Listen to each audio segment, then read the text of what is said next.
we leave here this week and adjourn for the election without preventing these tax increases on the American people, it will be the most irresponsible thing that I have seen since I've been in Washington, D.C., and I've been here a while. They want to cut taxes on the wealthiest in America. We want to make sure that middle-income America, working Americans, don't have a tax increase, and the obstructionism in the Senate has not allowed us to move forward. It's unfortunate. So a House divided on extending the Bush tax cuts, which will go away early next year. Only Congress can stop that from happening. A leading Republican calling the delay an embarrassment. Issa accusing Democrats of being more concerned about winning the midterms and getting the economy moving. He says they should resign if they can't get things done. Democrats blame Republicans for stalling that vote. Congressman Kevin Brady out of Texas, ranking Republican member of the Joint Economic Committee. Good morning, sir. Welcome here to America's... Hey, good morning, Bill. Welcome to America's newsroom. You just heard me mention elections. How do you think this plays out now that Congress is going to take a flyer on this until at least after November? I don't think it's smart either for the economy or for Democrats. One, obviously, consumer confidence way down, businesses holding $2 trillion of cash.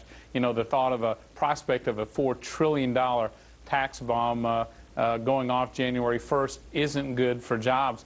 But also politically, you know, at a time when voters want to hold their lawmakers accountable, here Democrats have said we don't want to take any tough votes. I think the quote was, we want the flexibility to be able to tailor our message back home. That means they want to tell the voters whatever it takes to get reelected. At a time when voters want their lawmakers to take a stand, Democrats punting on this is a bad move. You heard David Axelrod from the White House. He blames Republicans. He says Republicans on the Senate side, knowing you're on the House side, but Republicans on the Senate side are holding this thing up. Now, is he right, or are there enough Democrats on the fence to say, hang on a moment?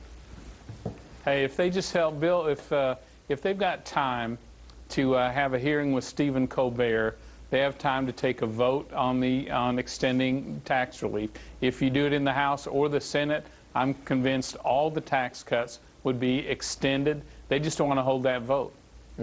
On the screen, you can see for a family of four making $50,000 a year. If the tax cuts are not extended, they will pay $2,900 more in taxes during a time when, as you know, and you have stated, and we just talked to Stu Varney, that the economy is still struggling. Family of four making $100 grand a year, they pay $4,500 more in taxes. Now, who in their right mind actually thinks this is going to happen?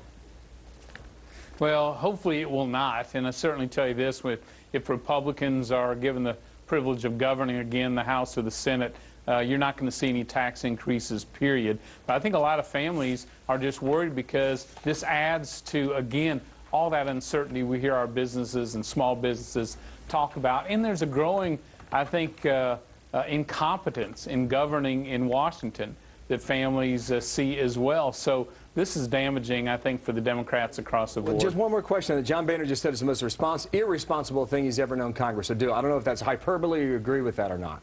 But that you do agree with that. You know, I do. John Boehner's right.